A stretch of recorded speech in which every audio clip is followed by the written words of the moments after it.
जो तू कहे तो इश्क मुर्शिद मेरा लगे तो तुम नहीं जानते बाबा को।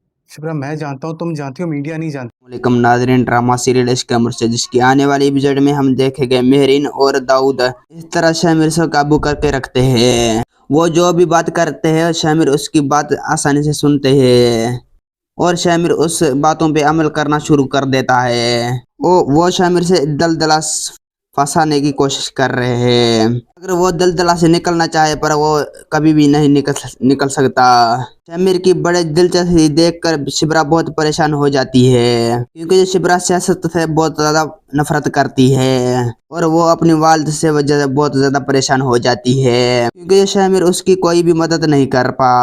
उसकी वालिद को जेल से निकालने के लिए शिब्रा शामिर से नाराज होकर अपनी वालिदा से चले जाती है। जब अरुण शामिर को कहता है ये सब कुछ तुम्हारे बाप किया है, अरुण शामिर को कहता है ये तुम्हारी बाप के लिए किया था। शामिर चुपचाप अरुण की बातें सुन रहा है क्योंकि शामिर अरुण बेग की सच्चाई सारी जान चुके हैं। मेरा वीडियो आप लोग की अच्छी लगी तो वीडियो को लाइक और चैनल को सब्सक्राइब लाइक करना।